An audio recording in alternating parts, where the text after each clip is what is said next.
दोस्तों, अगर आपके गार्डेनिया के पौधे में फ्लावरिंग नहीं होती है, कलियां सही ढंग से नहीं बनती हैं और पौधे पर पत्तियां लगभग सारे समय हल्की पीली बनी रहती हैं, तो आज के वीडियो में मैं आप लोगों के साथ में शेयर करूंगी कि आने वाले सीजन यानी कि मार्च के महीने से आप अपने गार्डेनिया के पौधे से ढेरों फूल किस तरीके से ले सकते हैं, साथ ही साथ पत्तियों को हरा भरा किस तरीके से बना सकते हैं।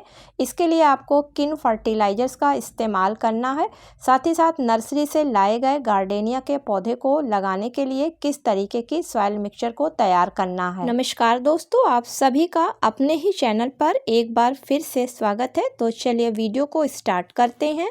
दोस्तों, गंधराज, जिसे कि गार्डेनिया के नाम से भी जानते हैं और इसके फूल देखने में काफ़ी खूबसूरत होते हैं। इसके सुगंधित फूल अपनी मनमोहक खुशबू के लिए जाने जाते हैं और इस पर दोस्तों स्प्रिंग सीजन से कलियां बननी स्टार्ट हो जाती हैं, जो कि गर्मी तक बराबर पौधे पर फूल खिलते रहते हैं। इसकी कुछ वैरायटी ऐसी होती हैं जिसमें कि सितंबर और नवंबर के महीने में भी फूल खिलते हैं। गार्डेनिया में दो वैरायटी पाई जाती हैं, पहली देसी होती है और दूसरी हाइब्रिड वैरायटी की होती है। हाइब्रिड वैरायटी का पौधा काफ़ी छोटा रहता है, जिसको आप 10 इंच के गमले में लगाकर काफ़ी आसानी से फ्लावरिंग ले सकते हैं। वहीं जो इसकी देसी वैरायटी होती है वो काफ़ी तेज़ी से ग्रोथ करती है, जिसकी वजह से जब आप उसको गमले में लगाएं तो कम से कम 14 से 16 इंच के गमले में लगाने पर ही ये पौधा अच्छी तरीके से देसी वाला फ्लावरिंग करता है। गार्डेनिया के पौधे को आप बीज और कटिंग दोनों से लगा सकते हैं। बीज के द्वारा लगाने पर काफ़ी देरी से इसमें फ्लावरिंग स्टार्ट होती है। और टेम्परेचर की अगर बात करें तो 18 से 30 डिग्री के टेम्परेचर पर गार्डेनिया का पौधा काफ़ी अच्छी तरीके से ग्रोथ करता है, क्योंकि ये टेम्परेचर इसको काफ़ी पसंद है। तो दोस्तों, किसी भी पौधे को लगाने से पहले अगर दो चीज़ों का ध्यान दे दिया जाता है तो वो पौधा काफ़ी अच्छी तरीके से ग्रोथ करता है और समय आने पर उस पर फल या फूल जिसका भी पौधा होता है वो आता है। तो पहली चीज़ होती है कि हम उसके लिए किस तरीके से मिट्टी को तैयार कर रहे हैं, यानी कि सॉइल मिक्सचर को तैयार कर रहे हैं। और सॉइल मिक्सचर गार्डेनिया के पौधे के लिए अगर हम बात करें तो सबसे पहले आपको इसमें 2 भाग साफ बगीचे की मिट्टी को लेना होगा। ऐसी मिट्टी जिसमें किसी भी तरीके के कंकड़ पत्थर ना हो। उसके बाद आपको उसमें 1 भाग वर्मी कंपोस्ट खाद या फिर अच्छी सड़ी हुई गोबर की 1 से 2 साल पुरानी खाद को बुरादे के रूप में लेना होगा। तीसरी चीज़ आपको इसमें मिलानी होगी 1 भाग रिवर सैंड। रिवर सैंड अगर आपके पास नहीं है तो आप कोकोपीट को भी मिला सकते हैं। कोकोपीट या रिवर सैंड इसलिए मिट्टी में मिलाया जाता है जिससे कि उसका ड्रेनेज सिस्टम काफ़ी अच्छा रहे, मिट्टी में पानी बिल्कुल भी ना रुकने पाए, क्योंकि गार्डेनिया के पौधे को रुका हुआ पानी बिल्कुल भी पसंद नहीं है। अगर आप 10 इंच के गमले में गार्डेनिया के पौधे को लगा रहे हैं तो दोस्तों इतनी सॉइल मिक्सचर तैयार करने के लिए उसमें आपको 4 चम्मच नीम खली के पाउडर को मिलाना होगा। तो नीम खली का पाउडर जब सॉइल मिक्सचर में मिलाया जाता है तो वो फंगस को कंट्रोल करता है, साथ ही साथ पौधे में नाइट्रोजन और माइक्रो न्यूट्रिएंट्स की कमी को दूर करता है, क्योंकि नीम खली के पाउडर में ये सभी चीज़ें अच्छी मात्रा में पाई जाती हैं। लास्ट में जो आपको इसमें मिलाना है तो दोस्तों मिट्टी को हल्का सा एसिडिक बनाना है, क्योंकि अगर आप काऊ डंग मैन्योर को मिला रहे हैं तो फिर आपको इसको नहीं मिलाना पड़ेगा, और अगर आप वर्मी कंपोस्ट खाद को मिला रहे हैं तो मिट्टी को हल्का सा एसिडिक बनाने के लिए मिलाना पड़ेगा। तो उसके लिए आप आधा सूखा नींबू का छिलका ले लें और उसको अच्छी तरीके से महीन सा पीस लें, या फिर छोटे छोटे टुकड़ों में करके सॉइल मिक्सचर जब बनाते हैं तो उसमें मिला लें, क्योंकि गार्डेनिया के पौधे को हल्की सी एसिडिक मिट्टी पसंद है और ऐसी मिट्टी में इसकी पत्तियां काफ़ी हरी भरी रहती हैं और पौधे पर जो कलियां बनती हैं वो नीचे नहीं झड़ती हैं। अगली चीज़ है दोस्तों कि पौधे को आपको गमले में लगाने के बाद में किस तरीके का टेम्परेचर देना है और कैसी आपको सनलाइट देनी है।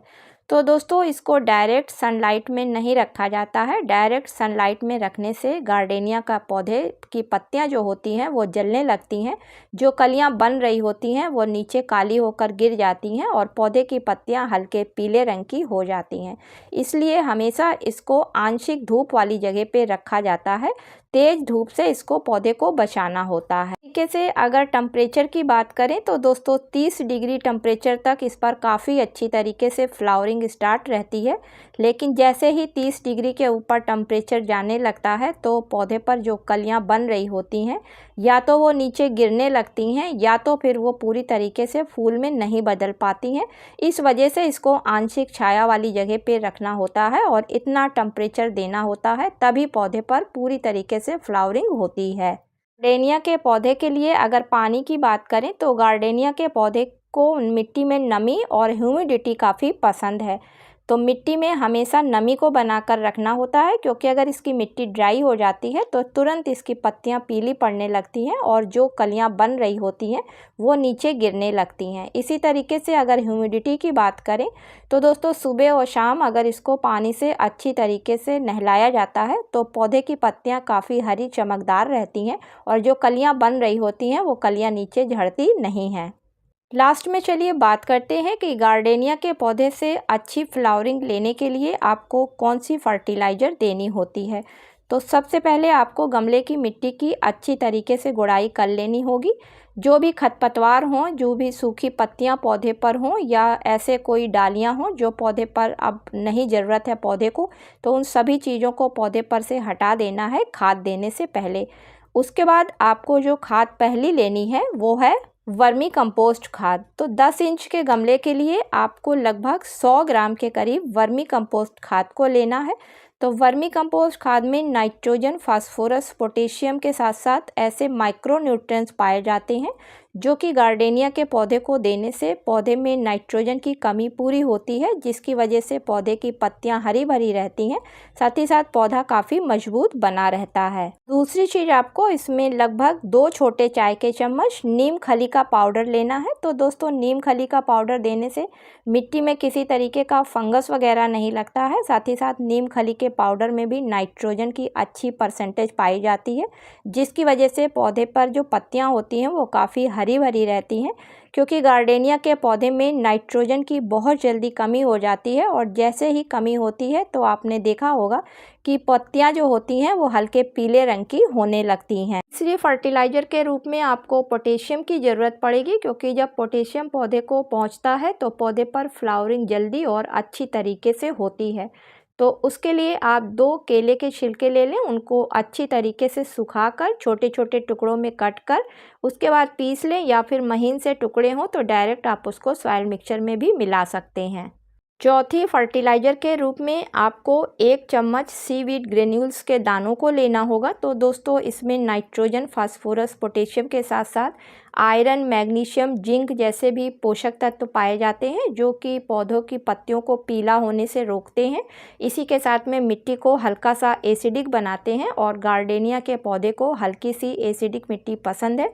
एसिडिक मिट्टी में इसके ऊपर फ्लावरिंग अच्छी होती है और आयरन, कैल्शियम, जिंक की वजह से पौधे की पत्तियाँ पीली होने से रुक जाती हैं। चारों चीज़ों को आपस में मिला लेना है और उसके बाद गुड़ाई करी हुई मिट्टी में चारों तरफ किनारे की तरफ धीरे धीरे मिलाकर ऊपर से मिट्टी से अच्छी तरीके से कवर कर देना है और वाटरिंग कर देनी है। तो दोस्तों यदि इस तरीके से आप अपने गार्डेनिया के पौधे की देखभाल करने के साथ में इन फर्टिलाइज़र्स का इस्तेमाल करते हैं तो रिजल्ट के रूप में आप देखेंगे कि आपके पौधे पर जो भी पत्तियां हल्के पीले रंग की थीं वो पत्तियां हरी होने लगी हैं।